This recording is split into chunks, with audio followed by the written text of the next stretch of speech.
aliwaandaa mapema, akamwambia kwamba mtaudhiwa, mtatulumiwa, mtashutumiwa, lakini nyinyi mkae katika msingi wangu, kwa sababu mna thawabu iliyo kubwa mbeleni zenu.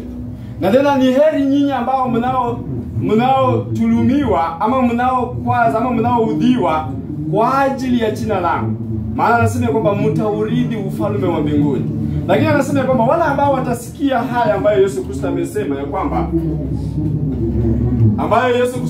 kwamba basi kila asikiaye haya maneno yangu na kuyafanya atafananishwa na mtu mwenye akili aliyechenga nyumba yake juu ya mwamba. Ya kwamba yule ambaye atakayesikia maneno haya atafananishwa na mtu ambaye mwenye akili, ambaye amejenga nyumba yake kwenye mwamba. Nenda ngule nikasema ya kwamba watu wengi wamejiingiza katika vikwazo kwa sababu vile mjumbe anasema 1:2:11 kwamba knowledge comes from reading the word of God. Watu wamekataa kulisoma neno la Mungu, kwa sababu kwa neno la Mungu ndani mwako hata mtu akuongelea aje ya kwamba yes ni binadamu, utakwazika, binadamu utakuwa na mambo yako, lakini neno la Mungu litakuweka upendo ndani mwako. Hadi wewe utamuona katika anga ambaye ameongea, lakini utamuona ya kwamba ni ndugu ambaye ufahamu yake iko chini. Nataka tumsaidie pia ufahamu yake ikuje juu. Na ndiye anasema kwamba anafanana mtu ambaye anayesikia haya maneno ya kwamba anafananishwa na mtu ambaye aliyo na akili na amejenga nyumba yake kwenye mwamba. Amejenga nyumba yake kwenye mwamba. Endelea my sister 25. 25 inasema hivi. Naam. Mvua ikanyesha, mafuriko yakaja. Naam. Pepo zikavuma, zikaipiga nyumba ile isianguke, kwa maana msingi yake imekuwa juu ya mwamba. Naam. Kwa maana msingi yake imekuwa juu ya mwamba. Mvua ikanyesha, mafuriko yakaja, pepo zikavuma, zikaipika nyumba ile isianguke, kwa maana misingi yake imewekwa juu ya mwamba. Yaani wanasema kwamba mvua inaweza kuja nyeshe, upepe kuje, na wanasema ya kwamba na kusipika nyumba ile isianguke, kwa maana misingi yake imewekwa juu ya mwamba. Yaani mambo yanaweza kuja ndani ya maisha yako mpaka ufike mahali useme hii yote yake imenikujia mimi. Upepo inaweza vuma katika njia zote. Yaani unaweza sikia maneno mpaka useme kwamba gani nimefikia. Lakini unasema ya kwamba kama wewe mwenyewe umejenga msingi, imani yako umejenga kwa Yesu Kristo, na neno la Mungu liko ndani mwako, hata mambo ya kuja aje, kama wanasema kwamba kama upepo ya kuja namna gani, ya itaponga na itarudi tu. Yaani kwa sababu msingi wako umeujenga juu ya mwamba. Mtu ambaye anakuletea vikwazo, amekuletea vitina, anamwambia kwamba unajua ndugu so, na wewe unamwambia kwamba ndugu, neno linasema hivi ya kwamba kufanya vitina si vizuri. Waje tumuombee huyo ndugu, Mungu amsaidie. Ningekuwa vizuri ya kwamba umwelezee haya maneno, maana ya damu ifaidi. Bwana Yesu Kristo asifiwe. Maana watu wengine wamejiingiza katika vikwazo, na vikwazo vimezuia watu wengi ya kwamba vipawa vya Bwana havifanyi kazi ndani ya mioyo zao, kwa sababu ya kuudhiwa, kunung'unika na vikwazo. Vimezuia baraka ya kwamba vipawa za Bwana hasipati nafasi ndani ya mioyo zao.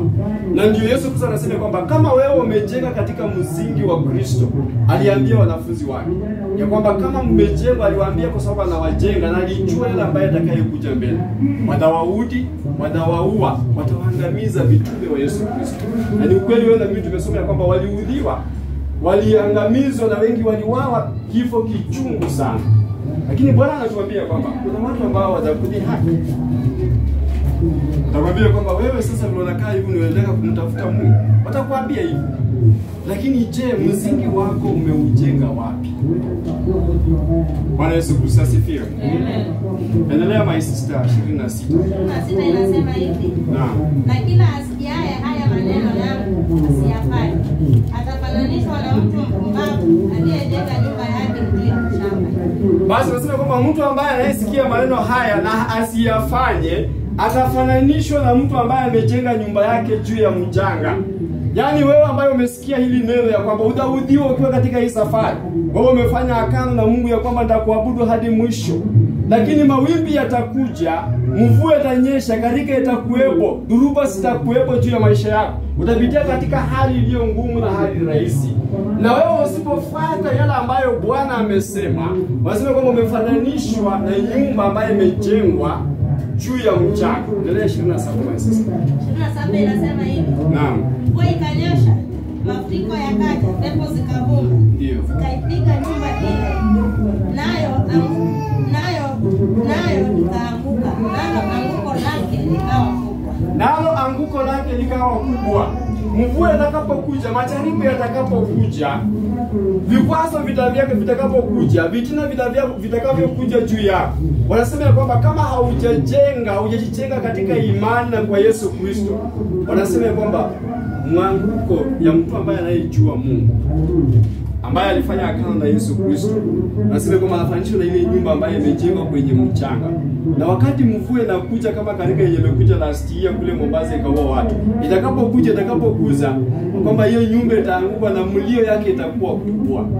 Yaani kwa njia nyingine ya kwamba shetani pia hako na nguvu sana. Ya kwamba tunapotembea katika njia zake na tumpendeze Yesu Kristo, yeye atatupigania, atasimama mbele zetu na atatutia nguvu na atatupigania. Lakini kama tutaruhusu vikwazo viingie ndani mwetu, vitina viingie ndani mwetu, na tena manunguniko pia yakawe ya kuwemo ndani mwetu, wanasema kwamba utafananishwa na ile nyumba ambayo imejengwa kwenye mchanga. Wakati mvua na mafuriko yanapokuja na upepo, itaanguka chini na mlio yake itasikika, itakuwa mlio kubwa. Bwana Yesu Kristo asifiwe. Haya maneno yako sawa na katika kitabu cha Wanefi. Tunaangalia Helaman 5:12. Inafanana na hiyo, pia tunaweza soma kidogo.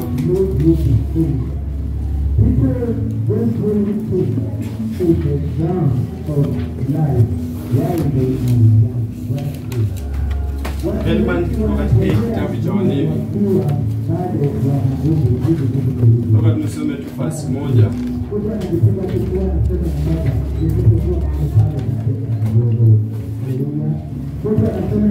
Baba yake pia alikuwa anamshauri Helaman. Anataka tusikie ile ambaye alimwambia.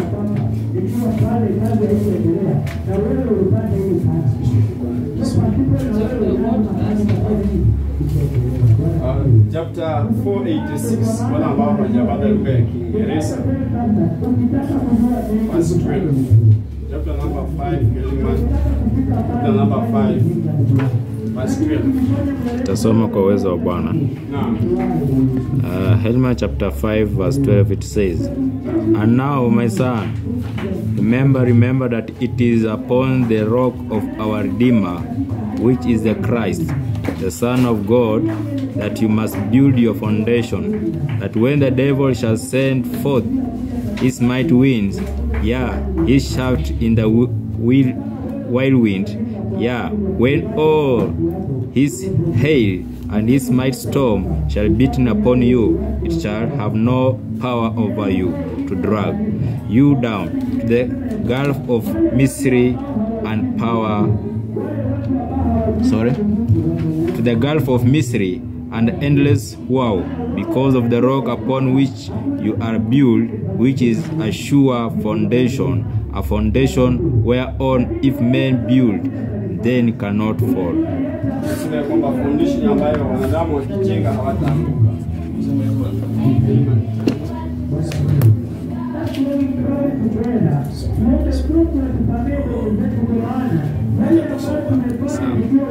Na sasa anasema ya kwamba na sasa, wanangu, kumbukeni kwamba ni juu ya mwamba wa mkombozi wetu aliye Kristo, mwana wa Mungu, ambako lazima mjenge msingi wenu, ili kwamba mwovu atakapotuma pepo zake kali, ndiyo nguzo zake katika upepo mkali, ndiyo wakati wa mawe ya mvua na mawimbi vitakapo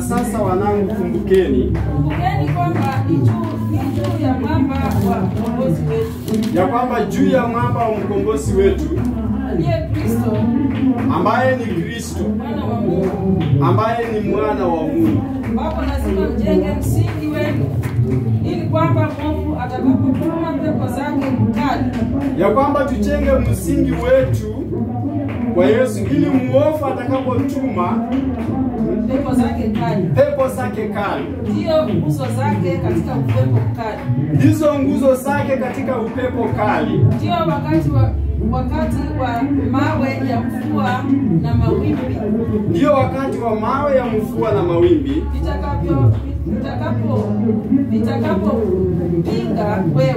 vitakavyokupinga wewe, visiwe na nguvu juu yako kufuruta chini katika ufa wa huzuni, visikuwe na nguvu juu yako na kufuruta chini ya ufuli,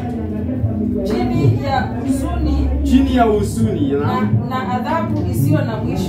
adhabu isiyo na mwisho, kwa sababu ya mwamba uliojengwa juu yake, ndio msingi wa hakika, ambao ni msingi wa hakika, msingi ambao wanadamu akijenga juu yake hawataanguka, msingi ambayo wanadamu wakijenga juu yake hawataanguka.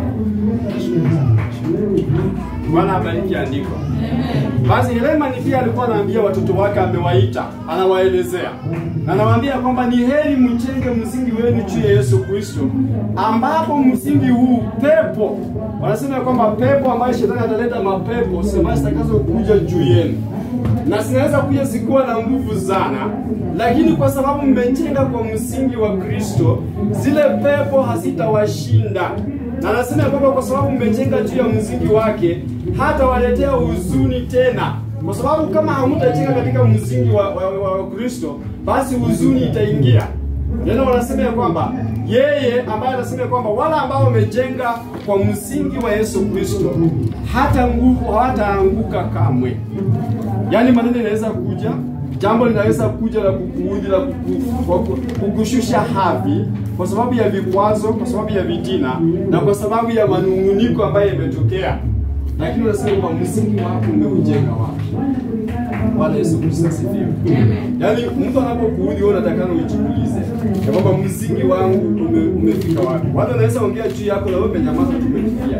Ndio Biblia inatuambia kwamba ufurahi tu kwa sababu thawabu yako ni kubwa. Hata mpaka wewe mwenye anakuudhi anafika mahali anasema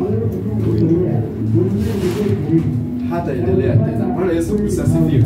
Kwa sababu msingi ambao wewe umejengwa si msingi ya kuudhi watu, si msingi ya kukwaza watu, si msingi wa fitina juu ya watu, na si msingi ya kichini juu ya watu. Bwana Yesu Kristo asifiwe. Sasa hii ndio unasema kwamba wala ambao watakaojenga msingi wao juu ya Yesu Kristo, haya maneno yatakapokuja watasimama na watashinda, hawataanguka. Bwana Yesu Kristo asifiwe. So wapendwa, tutafakari haya maneno ya kwamba kuna watu ambao watakuja, hata wengine hata hawako katika hili kanisa, hata kule kazini. Mtu anaweza kuambia neno mpaka ufike mahali ukae mpaka nguvu zikuje dakika mbili kwanza ukifikiria. Usema haya sasa yametokea wapi? Lakini Bwana anasema kwamba unatakana ujiulize kwamba umejengwa kwa msingi gani? Sababu umejengwa kwa msingi ya kusameha, umejengwa kwa msingi wa upendo, umejengwa kwa msingi wa kuleta umoja, umejengwa katika msingi wa kujali watu wengine, umejengwa kwa msingi wa kuomba, umejengwa kwa msingi ya kuleta watu pamoja wale ambao wametengana.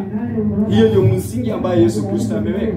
Lakini kama hizo vitu ambavyo nimetaja haviko ndani, wapenda ujiangalie ndani ya moyo wako na kwamba kwa nini unafanya hivyo, kwa sababu umesema kwamba shetani pia ni mjanja sana. Anatafuta loophole, mahali ambapo ataingilia kwa wale watu ambao wako katika msingi wa Bwana ili awaingie afanye kazi yake, kwa sababu anasema kazi yake amekuja kuharibu.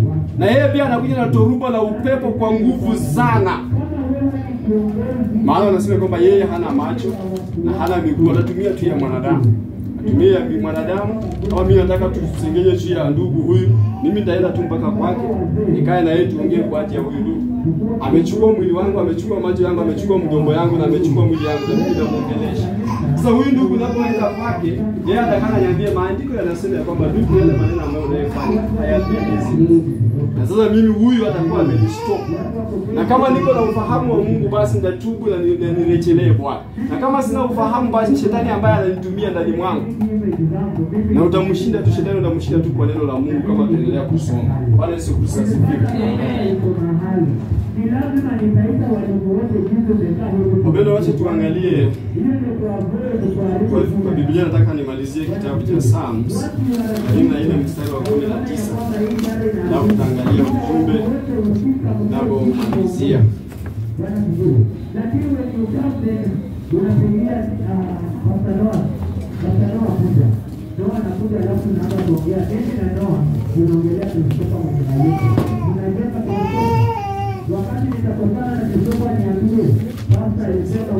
Psalms 34 verse 19. Nimepata tunaweza kusomea. Zaburi 34 mstari wa 19. Nasema hivi, mateso ya mwenye haki ni mengi. Mateso ya mwenye haki ni mengi, Lakini Bwana humponya nayo yote. Bwana humponya nayo yote. Mateso ya wenye haki ni mengi, lakini Bwana huwaponya nayo yote. Wale watu ambao wenye haki watapitia katika mateso, watapitia katika hali. Fedha zinaweza fika mahali au hauna pesa. Inaweza fika mahali unapitia katika hali magonjwa hayaishi. Unapitia kwamba hali ngumu sana ya kimaisha. Lakini Bwana anasema kwamba mateso ya wenye haki ni mengi, lakini Bwana atawaponya nayo yote. Mungu atawasaidia. Mungu atawaponya na atawasaidia na atawaondoa ndani. So wapendwa, tunapokaa hivi ya kwamba tunatakana ya kwamba vikwazo havijengi kanisa, vitina havijengi kanisa, manunguniko haijengi kanisa, huzuni haijengi kanisa, alafu mambo ya kichini chini pia haijengi kanisa. Lakini kama tutajijenga katika mwamba ambayo wanasema kwamba ni Yesu Kristo mwenyewe, basi kanisa la Bwana litanawiri. Bwana Yesu Kristo asifiwe. Sababu nafundisha na hilo kwa swali. Kuna watu ambao wameaje kurudi wapendwa. Mafundisho tu tunachangia. Kuna mtu ambaye ameikuta sisi. Chukua hapo.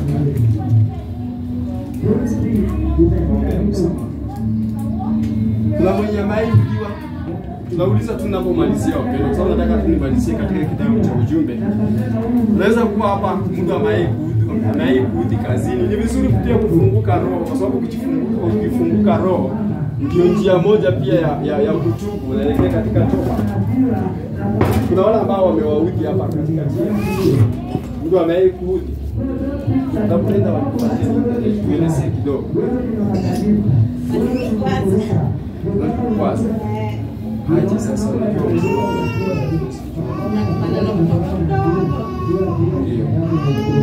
ndio dada yetu anasema kwamba walimkwasa na tumaneno kidogo akashtukia maneno walisema maneno madogo kwamba wewe ni mzuri kwa pasika. Bwana Yesu Kristo asifiwe. My sister anasema kwa sababu tuko ndani ya kanisa na Mungu atakusaidia.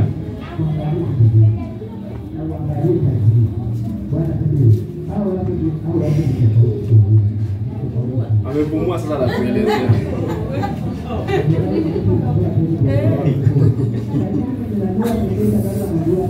Yes, kuna mambo ambayo watu wanaweza kurudi. Hata kwa blood tu, umeosha nguo zako, umeandika kumbe umeandika kwa kamba yenyewe, umeenda kazi, ukirudi jioni, nguo zote wameshika hivi, unashika hivi wanakupelekea kwa kona mahali zote. So ukikuja asubuhi, ukikuja jioni, nguo za mtoto ndakana ubadilishe. Siko tu hapa, siko tu baridi kwa sababu siko pamoja. Bwana Yesu Kristo asifiwe. Sasa wewe ukikuja utakwasika kwa ajili ya hilo. Bwana Yesu Kristo asifiwe. Kuna wengine wanaifanywa hivi. Ama mwingine pia wanakuja tu wanajiangusha hapa chini wakiendelea. Vikwazo viko katika njia nyingi wapendwa. Naona kuna watu wanataka kuongea, nisikufungie wapendwa. Ni vizuri tuongee. Naam. Ndio, na sister hapa ndani kwanza. Ndio. I think sahihi almost 7 years, 8 years. Ndio. Huwa anakaa kama sisi. Ni sisi hapo wako really kwa blood moja. Moja, baba mmoja, baba mmoja. Na mtoto anakuja. Na wewe unasema kwamba hata unakaa kama haumjui.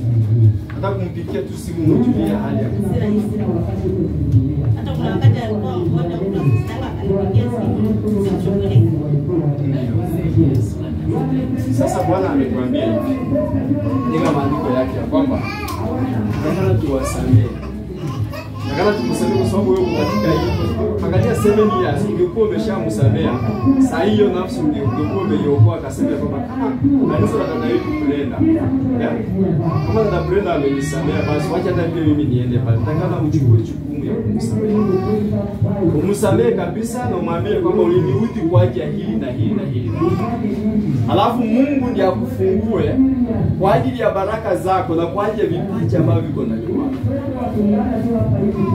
Sababu nianza nikisema kwamba wale ambao wanaokuudhi na wale ambao wanaokufanyia vitina si watu wa mbali, wale ambao mmesaliwa nao kwa damu moja, wale ambao mko nao kanisani na wale ambao pia mko nao kazini na wale ambao mnakaa nao, watu wa karibu. Sio utakana tukue na roho ya msamaha kwa sababu wewe ndio ulikaa 7 years. Umejenga kwa msingi gani yametuambia? Yesu Kristo ambaye yuko imara ama ni msingi ambayo wamesema kwamba temporary ile ya sand. Wewe ukiangalia maisisto kwa kusaidiana tu.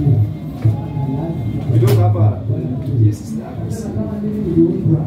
Bwana Yesu Kristo asifiwe. Amen. Mpigie simu muombe msamaha ndio Mungu akufungue baraka zako na pia wewe pia ujifungue. Bwana Yesu Kristo asifiwe. Amen. So hatakani tukae na vikwazo ndani ya mioyo yetu kwa sababu mjumba amesema hivi kwamba ninapomalizia hizi vitabu zingine mtajisomea. Anasema hivi ya kwamba mwanadamu amechumbia chuki ndani mwake, amechumbia vitina, amechumbia vikwazo, amechumbia kuudhi wengine, amechumbia wifu, amechumbia kutosamehe, amechumbia kutopenda, kutokuwa na upendo ndani mwake. Mjumba anasema kwamba hiyo ni kazi ya mwanadamu. Na hiyo kazi inatokana na shetani. Pia anaingia ndani ya mtu ili amtawale. Na mwisho anasema kwamba shetani atamdestroy. Mwanadamu amechumbia. Wivu si ya Mungu. Chuki si ya Mungu. Kutosamehe pia si kwa Mungu. Na hilo ametupatia mfano hapo ndugu brother pia kwa jambo. Nataka kubadilisha tabia.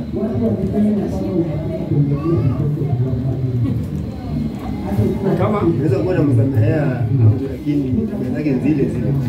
Maana mimi hata mimi kuna mtu sijamsamehea kwa miaka 20. miaka 20. Miaka 20. 20 years sijamsamehea. Sijamsamehea kabisa. Ndio. Hata Kumsamea watu kila mtu. sijai kwa nini yani je ndio hapo kabisa. Yeye ndiye alikukosea na wewe ukikosea. Na unataka kumsamehe. Na sasa wewe pia basi umebebana na mzigo wa dhambi. Sasa wewe na yeye hakuna tofauti. Sasa unajua nilijaribu wewe ni kumchukua kama mama yangu lakini ukiona tofauti. Hakuna sasa hata kulikuwa na mtoto nyumbani akanilia. Ingia kwa nyumba nipate kama amekaa kwa hiyo kikao. Hizi kikao. Hizi ingia. Baki ingia nipate hapo ndani hizi ingia. Ndio. Nakuta neno natuambia hivi ya kwamba msamaha lazima tusamehe watu. Mara ngapi ya dhambi yako? 770 in a day. Na day. 490 times in a day. Hata mtu akikuja akuchune sikio hivi, tumwambie tu nimekusamehe. Akuje tena mara ya pili tena achune kitevu kidogo, mwambie tu nimekusamehe. Yaani unasema kwamba tukue hivyo, tusamehe hawa watu. Maana sasa ni roho gani ambayo imetuweka iliyo ngumu ndani mwetu? Kwa sababu Mungu ni Mungu mwenyewe. Angalia, Mungu anaona dhambi zetu. Na yeye amejaa rehema, anatusamehe dhambi zetu zote. Kwamba Mungu ni mtakatifu siku zote. Yeye ako holy, anatusamea. Na sisi pia kwa sababu tumemfuata yeye, takana pia tusamee hao watu tuwaachilie. Kwa ajili ya baraka zako na kwa ajili ya ufalme wa mbinguni. Lazima tujiachilie nafsi zetu tusamehe. Mimi napenda kuna wapendwa hapa ndani ukifanya makosa wanakwambia tu kwamba nisamehe kwa ajili ya hili, na mwingine anakwambia tu kweli, mnasameheana na mambo yanaisha, mnasonga mbele. Kwa sababu kusamehe si ya kwamba wewe ni mjinga, wewe ni mtu ambaye uko na hekima sana. Kwa sababu baada ya kusamehe basi unakuwa huru. Lakini ukimweka sasa, unaona miaka 20 amekaa tu hapo. Na hiyo miaka 20 pengine ingekuwa ni gari ndio iko kwa hiyo moyo. Unaelewa? Hapa duniani tu kwenye kabloti umecheka. Unajua miaka 20 ni mingi sana ndugu yangu. Ungekuwa umecheka vitu mingi sana hii dunia. Lakini wewe angalia umemweka miaka 20, hata ukikuja tu kwamba midadavili amekaa hapo muone tu ndio huyu. Tunaona naenda. Na ni kitu kidogo tu kwenda tu muombe msamaha, mwambie tu ya kwamba uliniudhi kwa ajili ya hilo jambo, sababu hata kama mtu amekukosea wewe ndio muombe msamaha kwa sababu yako na mafanikio yako. Yeye mwenyewe kama anachukua jukumu pia ya kuomba msamaha ni heri kwake. Na kama hatachukua sasa mambo itakuwa kwake. So vikwazo vimezuia ndugu yangu watu baraka za Mungu asiwezi shuka, na vipawa vinatitimia kwa sababu umeweka watu. Vipawa haviwezi kugrow kwa sababu hapa tumekaa hivi. Kila mtu Yesu Kristo amemleta kwa sababu yake. Na kila mtu Bwana amemleta akijua kwamba hapo na kitu ya kusaidia mwingine. Bwana Yesu Kristo asifiwe. Sasa ukiachilia vikwazo na manunguniko ndani mwako na ukuwe na msamaha ndani mwako na kichini chini ndugu yangu, unapotubu itoke ndani, Mungu kuna kitu ambacho Bwana ameweka ndani mwako. Kitanisaidia mimi, kitasaidia huyu dada na kitasaidia huyu. Lakini sasa wewe angalia, umekaa naye miaka 20 bado umetunyima hiyo kitu. Sasa hivi ndugu pengine angekuwa lecturer anafunza huko Moi University. Kupitia kwako. Sibaliana tu mfano. Nadhania wangekuwa mama kaunti hii Nairobi. Sasa hatushughuliki na bika tu simu. Na hivi tunaweza pata hivi, tuko na vijana wanataka kazi za fanya nini kufika hapo. Nakwambia wewe ushughulike pia tu ofisi kwa useme na wanaingia tu. Hapa na mke wetu wa mitume anafanya na KCB. Tukitaka kuenda kujoin hiyo banga, tunabidianga tu kwake na anatusaidia. Sasa wewe angalia miaka 20 hiyo kitu. Sasa hivi tungekuwa tunapitia kwa kila mahali. Watu wangapi wameweka pia. Wenye walikuwa line tu wanakuja kwa sababu ya msaada wao. So ndio nataka niombe ya kwamba wapendwa, tuangalie hivi ya kwamba tuachilie watu ndani ya mioyo yetu. Wale ambao wametukwaza na wale ambao pia tumekwaza. Na wale ambao tumeongea chini juu yao, kwa sababu shetani pia anatumia mbinu. Anasema kwamba yeye pia ako na nguvu na yeye ana access kwa Mungu. Anaenda tu direct kwa Mungu. Yeye pia ako na nguvu. So tunataka tujue yeye anakuja na muziki gani, tuko katika muziki gani. Tujiachilie wapendwa, tuachilie watu. Na Mungu kuna jambo ambalo Bwana atafanya ndani yetu. Bado nimeongea muda mrefu sana na sikutaka nichukue mambo marefu. Nitaandika message 1:15 verse 5. Message 96 verse 8 and 10. Message 97 verse 9.